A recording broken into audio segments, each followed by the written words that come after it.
The orchestra began playing at exactly 8:15 in the evening. To the casual listener, and there were thousands across occupied Europe in the spring of 1943, it sounded like any other BBC broadcast. Beethoven's Fifth Symphony, performed by the London Philharmonic, transmitted across the English Channel into homes where radios were hidden in cellars, attics, and false-bottomed furniture. The opening notes were famous, almost cliché, 3 short strikes followed by 1 long da-da-da-dum. But in a farmhouse outside Lyon, a man named Michel stopped kneading bread dough and tilted his head toward the speaker. His wife glanced up from her sewing. Neither spoke. They'd been waiting for this particular performance for 3 weeks. What they heard wasn't just music. Embedded in that broadcast, woven into the tempo, the selection of pieces, the seemingly innocuous announcements between movements, were instructions that would determine whether 300 resistance fighters lived or died in the next 48 hours.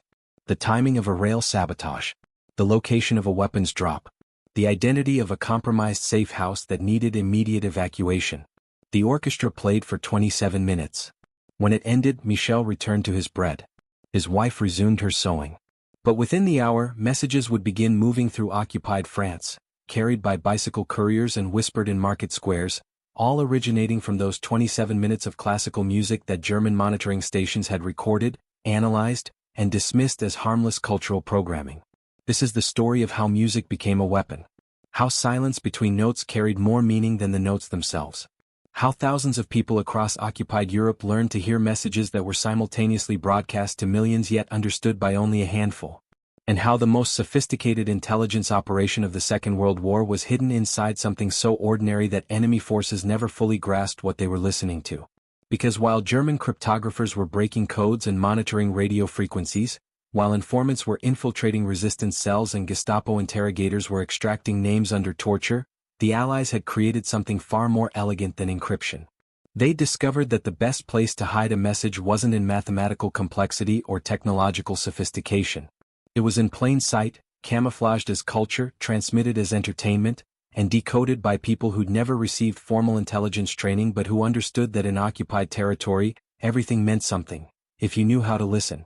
The technique had its origins in something that seems almost absurdly simple now, the realization that radio by its nature couldn't be completely controlled. German occupation forces understood radio's power. In every conquered nation, one of the first acts was seizing transmitters and banning civilian access to broadcasting equipment. Possession of a radio transmitter meant immediate execution. The penalty for listening to Allied broadcasts was imprisonment, though enforcement varied by region and circumstance. The goal was clear: control the information environment completely. If the occupied populations heard only German broadcasts, they would believe only what the occupiers wanted them to believe. But radio waves don't respect borders or checkpoints. The BBC's transmitters in England were powerful enough to reach deep into continental Europe. Every night, broadcasts in French, Dutch, Norwegian, Polish, and a dozen other languages carried news, commentary, and, most dangerously for German control, proof that resistance continued, that liberation was possible, that the occupied populations weren't alone. Millions listened despite the risks. Radios were hidden, shared, passed between trusted neighbors. Entire communities would gather in secret to hear 15 minutes of news from London, then disperse before patrols noticed the absence of activity on the streets.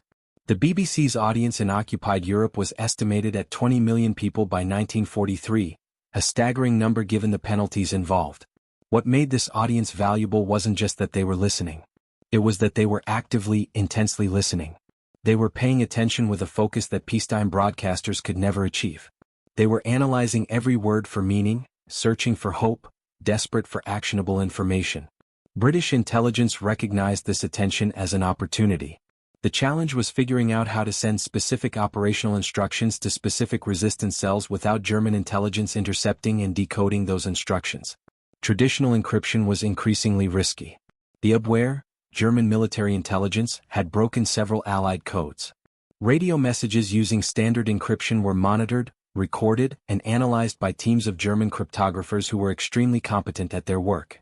What emerged was a form of communication so unusual that it took German intelligence months to even suspect it existed, and longer still to understand its full scope. The system was called personal messages, though that bland bureaucratic name concealed something far stranger.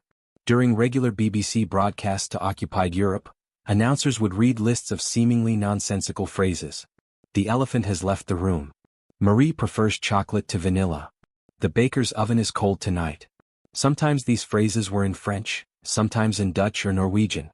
They sounded like private communications between individuals, personal messages as the name suggested, but they were cryptic enough that no casual listener could understand their meaning. German monitoring stations recorded these phrases meticulously. Intelligence analysts tried to decode them, assuming they must be encrypted communications. Teams worked for weeks attempting to find patterns, mathematical relationships, any systematic method of translation. They failed because there was no system. At least, not one that could be decoded through cryptographic analysis. Each phrase was prearranged. A resistance cell would be told, through a courier or during a face-to-face meeting with an allied agent, when you hear the phrase, "Grandmother's roses are blooming early," you will know that the weapons drop will occur at the northern field. That phrase would then be transmitted weeks or months later, embedded in a list of dozens of similar phrases, most of which were meaningless decoys. The genius of this system was its unbreakability. There was no cipher to crack because there was no cipher. Each phrase meant something different to each recipient, and most phrases meant nothing to anyone. German intelligence could record and analyze them endlessly without ever determining which messages were real and which were noise. But the truly revolutionary element wasn't the personal messages themselves. It was what came next, the realization that music could serve the same function with even greater subtlety. The idea emerged from a conversation between Douglas Ritchie, a BBC officer working with the political warfare executive, and several musicians who'd been recruited into intelligence work. They were discussing the personal messages system and its limitations. The main problem was that the messages were obviously intentional. They drew attention. German monitoring became more sophisticated as the war progressed. Direction-finding equipment could locate clandestine radios that stayed on air too long. If resistance members were caught listening to personal messages, even if they couldn't decode them, their guilt was obvious. What if, someone suggested, the messages could be hidden in content that everyone listened to anyway? Content that wasn't suspicious, that German soldiers themselves might enjoy? Music seemed perfect. Classical music particularly, because its broadcast was culturally unimpeachable. The BBC's music programming was world-class. Even German officers listened to it sometimes. It was entertainment, not propaganda. It seemed harmless. The question was how to encode information in something as abstract as music. The solution came from understanding that music is patterns, and humans are extraordinarily good at recognizing patterns when we're told what to look for. A resistance operative could be told, when Beethoven's Fifth is broadcast, the operation is confirmed for the following night. The choice of composer, the specific symphony, the time of broadcast, the announcer's phrasing before or after, all these could carry meaning. But it went deeper. Much deeper. Musicians were recruited who understood both music theory and intelligence work. They began developing what one internal memo called a vocabulary of rhythm and structure. Certain pieces meant certain things. The tempo at which a piece was played could indicate timing. Faster meant more urgency. The order in which pieces were performed could spell out sequences of actions.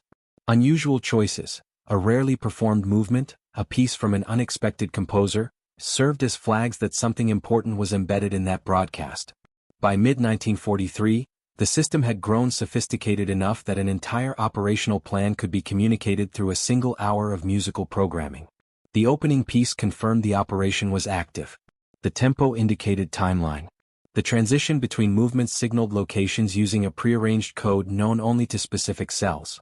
Even the announcer's remarks between pieces carried information. Certain phrases or emphases triggered specific protocols.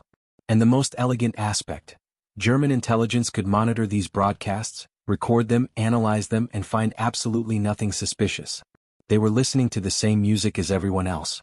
The difference was that they didn't know what to listen for. The practical implementation of this system required extraordinary coordination and memory work by resistance members who had no formal intelligence training. Consider the cognitive load involved. A resistance operative in occupied France might be responsible for monitoring multiple types of signals across different BBC programs. They needed to remember that Brahms meant one thing while Dvorak meant another. That a broadcast at 8 p.m. had different implications than the same program at 9 p.m. That certain announcers were associated with certain types of messages. That the pairing of specific pieces in sequence carried distinct meanings from those same pieces broadcast separately. All of this had to be memorized because writing it down meant death if discovered. A notebook with Beethoven equals Northern Drop Zone, would instantly reveal the entire system. So resistance members developed prodigious memories, often using mnemonic devices that seemed innocuous. A farmer might remember that Brahms is like barley, it means harvest time, with harvest time being their code for a specific type of operation. The psychological pressure was immense. These weren't trained intelligence officers. They were shopkeepers, teachers, farmers, factory workers who'd been recruited into resistance cells and given elaborate instructions they had to retain perfectly while living under constant surveillance and the threat of torture if caught. Yet the system worked with remarkable reliability. Operations coordinated across hundreds of miles succeeded based on musical cues that participants had correctly interpreted from broadcasts they'd strained to hear on hidden radios through atmospheric static and German jamming attempts. The resistance member who heard Beethoven's Fifth on a spring evening in 1943 had to remember that this particular symphony at this particular time meant that a weapons drop was confirmed for a field he'd been shown weeks earlier. He then had to communicate this to other cell members without using radio, telephone, or any other monitored communication method. Usually this meant face-to-face meetings or dead drops, physical locations where messages could be left. The lag time between broadcast and action was deliberately built into the system. A musical signal might indicate, the operation happens in 48 hours, allowing time for information to propagate through resistance networks without requiring immediate response that might be noticed by German security forces. This temporal displacement was crucial. German intelligence could record broadcasts instantly, but they couldn't immediately identify which resistance cells might be reacting to which parts of the programming. By the time any operational response occurred, the connection to the broadcast was obscured by the delay and the apparent randomness of when resistance actions took place. What made the system nearly unbreakable from a security perspective was compartmentalization. Different resistance networks were given different musical codes. Beethoven's Fifth might mean northern drop zone to one cell and abort current operation to another. Even if German intelligence captured a resistance member and extracted their musical code under interrogation, that code would be useless for decrypting messages meant for other cells. The only people who knew the complete system were a small team at the BBC and a few handlers at the Special Operations Executive in London. Even Allied military commanders often weren't briefed on the details. They would request that messages be sent to specific resistance networks, but they didn't necessarily know those messages would be transmitted through musical broadcasts. One particular night illustrates both the elegance and the stakes of this system. June 2, 1944. 4 days before D-Day, though almost no one knew the invasion was that imminent. Across occupied France, thousands of resistance members were listening to the BBC as they did every evening, ears pressed to hidden radios, pencils poised over nothing because writing was too dangerous, minds racing to catch and remember any signals meant for them. The broadcast that night included an unusual amount of music. Beethoven, Brahms, Berlioz, the three Bs, as one German monitoring officer noted in his log, thinking himself clever. What he didn't note, because he had no way of knowing, was that this combination of composers was the signal for, prepare for major operations within 72 hours. 4 resistance networks across France, this was the message they'd been anticipating for months. Not the invasion itself, that information was too sensitive to broadcast even in this coded form, but the alert that large-scale Allied operations were imminent and that resistance forces should prepare to execute their prearranged sabotage plans. Over the next 3 days, resistance cells across France began moving into position. Rail lines would need to be cut to prevent German reinforcements from reaching the invasion beaches. Communication cables would need to be severed. Roads would need to be blocked. German convoys would need to be ambushed at key choke points. All of this was coordinated not through radio communications that could be intercepted and direction found, not through written orders that could be discovered, but through music that had been broadcast 4 nights earlier, interpreted by hundreds of individuals who'd memorized what specific musical choices meant, and then propagated through whispered conversations and face-to-face meetings across an entire occupied nation. On the night of June 5, BBC broadcasts included personal messages that were more specific. "Wound my heart with a monotonous languor," was one phrase transmitted repeatedly. To German intelligence, it was poetic but meaningless, possibly a lover's message, possibly pure randomness. To French resistance members, it was the final signal: the invasion begins within 24 hours. Execute all pre-planned operations. Over the next week, German reinforcement efforts toward Normandy were catastrophically disrupted. Rail lines were cut in over 900 locations. Communication cables were severed, isolating German units from their command structure. Ambushes delayed columns by hours or days. Some German divisions that should have reached Normandy in 18 hours took over a week, arriving piecemeal and too late to affect the battle's outcome. This campaign of sabotage had been coordinated almost entirely through musical broadcasts and personal messages, communications that German intelligence had been monitoring and recording but couldn't decrypt because there was no encryption to break, only meanings known to sender and recipient. The psychological dimension of this system deserves examination because it reveals something profound about human communication and trust. Every resistance member who listened to these broadcasts was taking on faith that the system worked. They had no way to verify that their interpretation was correct until the operation actually unfolded. If they heard Beethoven's Fifth and believed it meant confirm operation, but then no weapons drop occurred, the consequences could be catastrophic. Armed men waiting at a field, exposed to German patrols, risking capture for an operation that wasn't happening. This required absolute trust in a system they didn't fully understand, operated by people they'd never met, working for an Allied command that was literally hundreds of miles away. The margin for error was non-existent. A resistance member who misremembered which composer meant what, or who confused the meaning of a tempo change, could get dozens of people killed. Yet they accepted this cognitive burden because the alternative, no coordination, no way to receive operational instructions, was worse. The musical code system, for all its complexity and the psychological strain it imposed, was still more reliable and secure than any other method available. There's something almost heartbreaking about this when you think about it carefully. These were ordinary people, living under occupation, perpetually terrified of discovery, carrying in their heads information that would mean their execution if revealed. And their primary tool for receiving new instructions was listening very carefully to classical music and hoping they remembered correctly which symphony meant what. The stress of this produced some extraordinary psychological adaptations. Resistance members reported that they became hypersensitive to musical details they'd never noticed before the war. A slight tempo variation that a casual listener would never detect became vitally significant. The choice between major and minor keys took on operational importance. Some developed almost synesthetic associations. Certain pieces became literally colored in their minds by the operations they signified. After the war, many resistance veterans reported that they could never listen to certain classical pieces without experiencing intense anxiety, even decades later. Beethoven's Fifth, in particular, became triggering for some because it had been used so frequently in wartime broadcasts. The sound that should have meant triumph and liberation instead carried associations with fear, danger, and the specific texture of tension that came from listening to a hidden radio while German patrols might pass outside at any moment.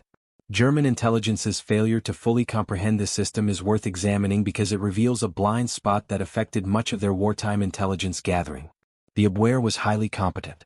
German cryptographers had broken numerous Allied codes. Their signals intelligence was sophisticated. They knew the BBC was broadcasting messages to resistance networks. That much was obvious from the personal messages and from the fact that resistance operations often seemed coordinated with British broadcasts. What they couldn't accept was that the system might be so simple that it was unbreakable. German intelligence operated on the assumption that sophisticated communications required sophisticated encryption. They looked for mathematical patterns, ciphers, codes that could be systematically analyzed and broken. When they analyzed the musical broadcasts, they searched for steganographic techniques, information hidden in sound frequencies, or patterns in which notes were emphasized, or mathematical relationships between movements. Some German analysts came closer to the truth. A report from late 1943 suggested that the BBC might be using arrangement of programming as a signaling method, but this insight wasn't pursued aggressively because it seemed too primitive. Surely the Allies, with their technological capabilities, wouldn't rely on something as unsophisticated as play Beethoven to mean X and Brahms to mean Y. This assumption, that effective communications must be technologically complex, blinded German intelligence to a system that was devastatingly effective precisely because it wasn't complex. It was prearranged meanings, human memory, and trust. No encryption to break, no code to crack, nothing to intercept except broadcasts that were already being transmitted openly to millions of listeners. The few times German intelligence got close to understanding the system, they were hampered by the compartmentalization built into it. Capturing a resistance member and extracting their musical codes didn't help decrypt messages to other cells. And by the time interrogation yielded useful information, the codes had often been changed. The BBC could simply alter which composer meant what and inform resistance cells through courier-delivered messages or agents inserted by parachute or submarine.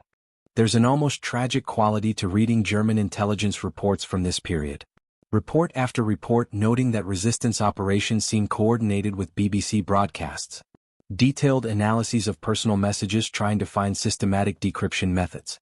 Sophisticated direction-finding efforts to locate clandestine radios. All of this effort, all this technical sophistication, defeated by a system that relied primarily on human memory and prearranged signals. The system's limitations were significant and cost lives when it failed. Miscommunication happened. A resistance cell mishearing a signal could show up for a weapons drop that wasn't occurring, exposing themselves to capture. Or worse, failing to respond to a real signal meant operations had to be aborted or attempted with insufficient forces. The lag time between broadcast and action created vulnerabilities. In the hours or days between hearing a signal and executing the operation it indicated, circumstances could change. German forces might occupy the designated area. Informants might compromise the cell. Weather might make the operation impossible. The system also required an almost impossible level of operational security from people who had no professional training in security protocols.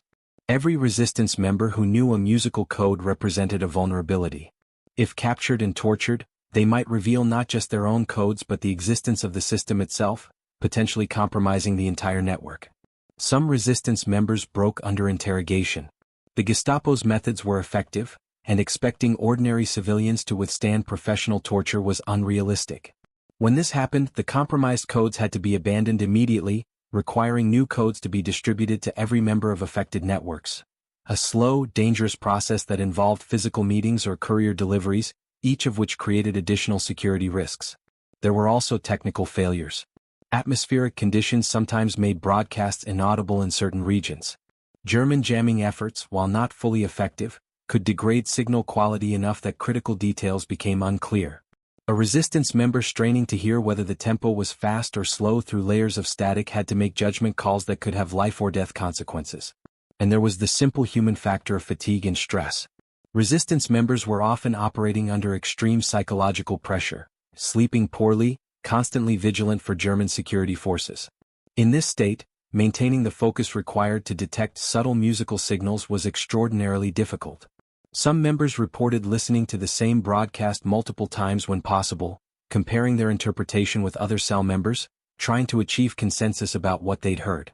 Despite these limitations, the system persisted and even expanded throughout the war because the alternatives were worse.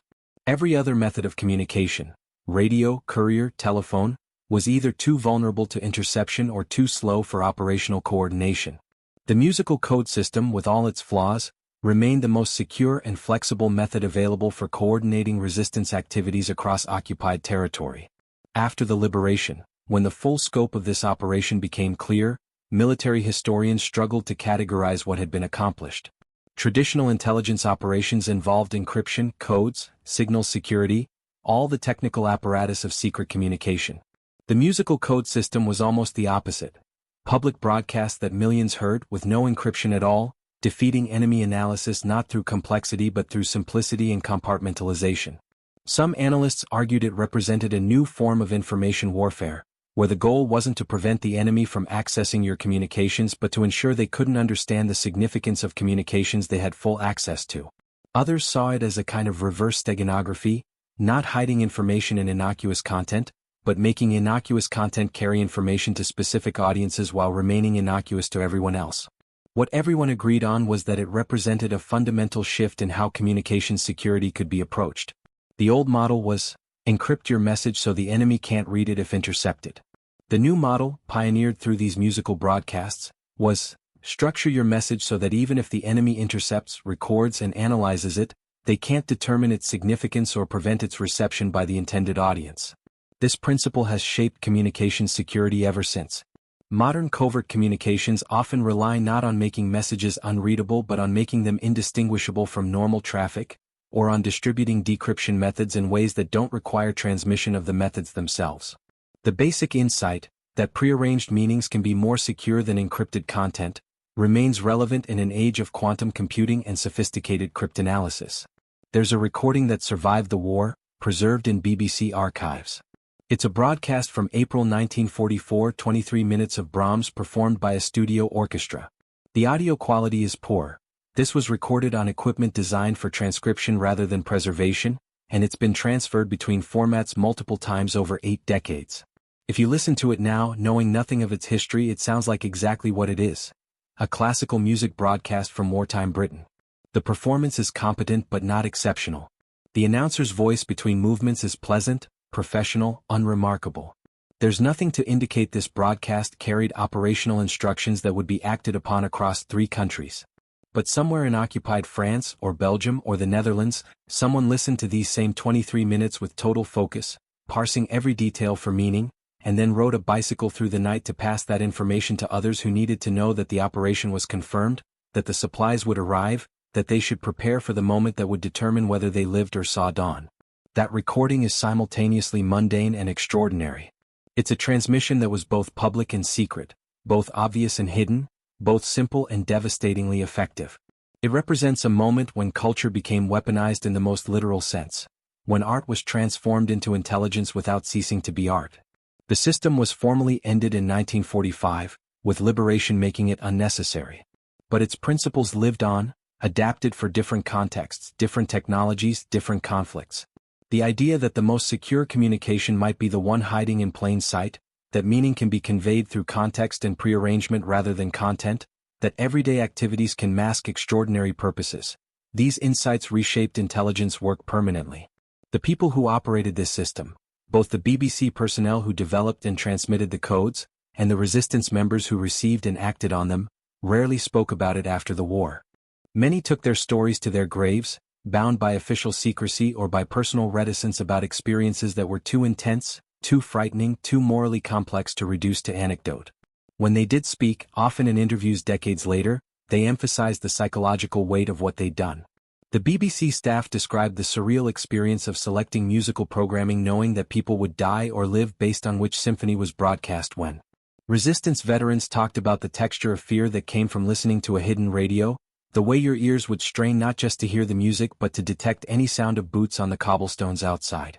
One resistance member, interviewed in the 1980s, described the moment he realized he'd correctly decoded a message. "I was listening and I heard the Beethoven and I knew what it meant. And I remember thinking, this is real. This is actually happening. Tomorrow night I'll be standing in a field waiting for an aircraft I've never seen, to collect weapons I've never fired, to fight people who will kill me without hesitation. And I knew all this because an orchestra in London played Beethoven instead of Brahms." That mixture of the profound and the absurd, the way that questions of life and death could hinge on which German composer was selected for an evening broadcast, characterized the entire system. It was simultaneously sophisticated and primitive, effective and terrifying, a triumph of human ingenuity and a testament to how desperate circumstances demand desperate solutions. There's a deeper lesson here about communication and resistance that extends beyond the specific historical circumstance. When authoritarian forces seek to control a population, one of their primary tools is controlling communication. They seize radio transmitters, monitor telephones, read mail, cultivate informants. The goal is to isolate resistance cells, prevent coordination, ensure that opposition remains fragmented and local rather than organized and systemic. The musical code system defeated this control mechanism not by overwhelming it. The Allies couldn't out-broadcast German propaganda or prevent German monitoring, but by using the control mechanism's own existence against itself. German forces were monitoring BBC broadcasts constantly, which meant they were inadvertently helping ensure that resistance members across occupied territory were all receiving the same signals simultaneously. The system turned German intelligence's thoroughness into a vulnerability. Because they recorded everything, because they analyzed every broadcast, they provided comprehensive documentation of the very signals that were coordinating the resistance against them. They built the infrastructure of their own defeat. This pattern, using an adversary's strength against them, finding ways to make their advantages into disadvantages, appears throughout the history of asymmetric conflict. The musical code system is one of the purest examples because it was so counterintuitive. The obvious response to enemy monitoring is to hide your communications or encrypt them so heavily that interception becomes meaningless. The BBC approach was almost the opposite. Broadcast openly to millions, make your signals public and accessible, and rely on the fact that meaning requires context that your enemies don't possess. It's a technique that remains relevant now, in an age where communications surveillance has become vastly more sophisticated than anything 1940s intelligence services could imagine. The principle stands. Sometimes the best way to send a secure message isn't to make it unreadable, but to make it indistinguishable from noise, or to distribute the decryption mechanism in ways that don't require transmission. The war ended. The broadcast ceased. The resistance members who'd spent years listening to music with that peculiar intensity found themselves in a world where a symphony was just a symphony again, where tempo meant tempo and not operational timing, where they could listen to Beethoven without mentally checking whether this broadcast meant they needed to prepare for action. Many found they couldn't. The psychological rewiring that had been necessary for survival, the habit of finding hidden meaning, the constant state of alert attention, the way music had become inextricable from danger, didn't simply switch off when the war ended. Some resistance veterans reported that for years afterward, perhaps for the rest of their lives, they couldn't listen to classical music without experiencing the physical symptoms of fear. Elevated heart rate, hypervigilance, the sense of needing to remember something crucial. This is worth sitting with for a moment. The very thing that had helped them survive, their ability to hear operational instructions in musical broadcasts, became a kind of wound that never fully healed. They'd trained themselves to find meaning where casual listeners heard only art, and that training couldn't be undone. There's something profound and sad about this. Culture was weaponized to fight oppression, and the cost was that culture itself became associated with trauma for the people who'd used it as a weapon. The tool of their liberation became a trigger for their fear. This wasn't unique to the musical code system. All of war creates these psychological scars, these permanent alterations in how people experience ordinary things. But there's a particular poignancy to the idea that a Beethoven symphony, one of humanity's great achievements in creating beauty through sound, became for some people inseparable from the memory of listening for signals that might mean tonight you die or tonight you kill. If you were to hear that 1944 broadcast now, and you can, because it exists in archives, preserved as cultural history, you would hear music. Beautiful, complex, emotionally resonant music performed with care and transmitted with the BBC's characteristic attention to audio quality. You wouldn't hear the operational instructions embedded in the selection, tempo, and sequence of pieces. You wouldn't know that the announcer's phrasing between movements carried significance. You wouldn't detect the careful timing that ensured certain pieces were broadcast at specific hours when specific resistance cells were most likely to be listening. All of that meaning has been lost. The people who knew how to decode those broadcasts are gone. The codes themselves were never formally preserved. They existed in memory, in oral tradition, in face-to-face instruction. When the last resistance members who'd used this system died, the specific meanings died with them. What remains is the recording of the broadcast itself, which contains all the information that was transmitted but none of the context needed to extract that information. It's like looking at an encrypted message without the key. Technically the information is present, but practically it's inaccessible. This is both a loss and a kind of victory. A loss because we can no longer fully understand what those broadcasts meant to the people who risked everything to hear them. But a victory because it demonstrates that the system achieved exactly what it was designed to achieve, creating communications that could be publicly transmitted, permanently recorded, and exhaustively analyzed by enemy intelligence without revealing their operational significance. Those broadcasts remain secure even now, decades after any possible security concern has lapsed. German intelligence in 1944 couldn't decrypt them. Modern historians with access to far more computational power and analytical techniques can't decrypt them. The codes remain unbroken not because they're mathematically complex but because they're not mathematical at all.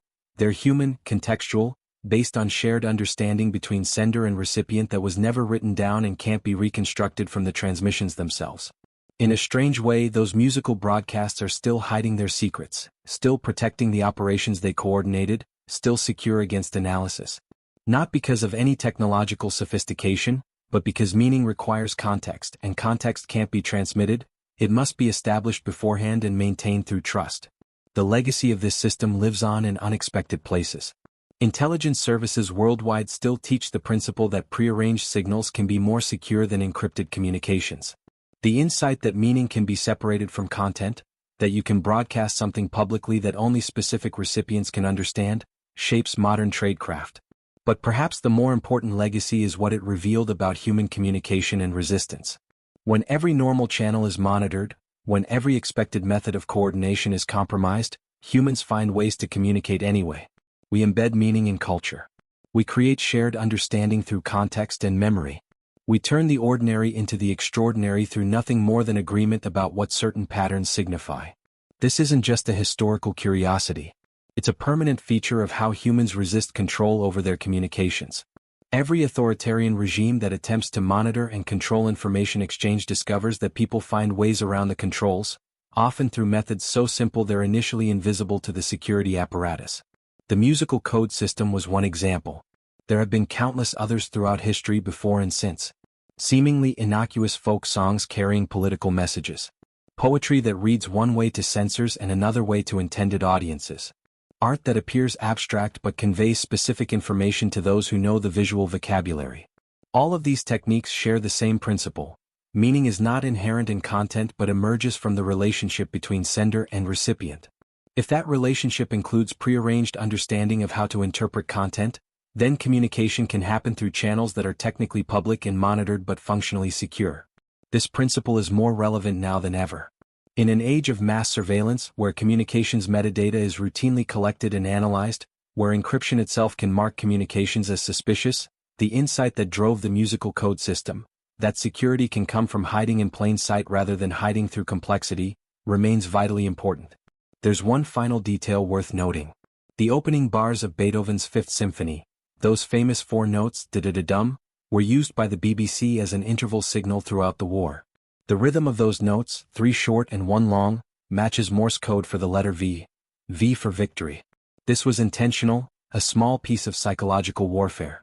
The BBC wanted that rhythm associated with Allied victory, wanted it to become a symbol of resistance. It was broadcast thousands of times, became one of the most recognizable musical phrases in Europe. But for resistance members who used the musical code system, those 4 notes also had operational significance. Depending on context, when they were broadcast, what followed them, how the announcer transitioned from them into the rest of the program, they could carry specific meanings about operations, timing, locations. So the same 4 notes simultaneously meant V for victory to millions of casual listeners, specific operational instructions to hundreds of resistance members, and nothing at all to German intelligence who heard the signal but couldn't decode its tactical significance. 3 audiences. 1 broadcast. Multiple layers of meaning, each completely invisible to listeners not meant to receive it. That's the genius and the poetry of what was accomplished. They didn't just create a secure communications system. They created a system where security came from multiplicity of meaning, where the same content could simultaneously be propaganda, entertainment, intelligence transmission, and cultural programming depending on who was listening and what they'd been taught to listen for. In an age of digital communications where we worry constantly about privacy and surveillance, about who can read our messages and what meaning they can extract from them, there's something almost beautiful about a system that worked by making meaning a function not of content but of context. Where the message wasn't in what was said but in the shared understanding between people who'd agreed beforehand what certain patterns would mean. The recording plays on. The orchestra performs. The notes follow their precise mathematical relationships, creating beauty through pattern and variation. And underneath that beauty, invisible but still somehow present, is the ghost of meaning that once was there, the instructions that once flowed through these sound waves to people whose lives depended on hearing them correctly. They thought it was just music on the radio. But for those who knew how to listen, it contained something far more important. The information they needed to survive until dawn, to coordinate with comrades they'd never met, to believe that despite the occupation and the surveillance and the constant fear, they weren't alone. The music played. The resistance heard.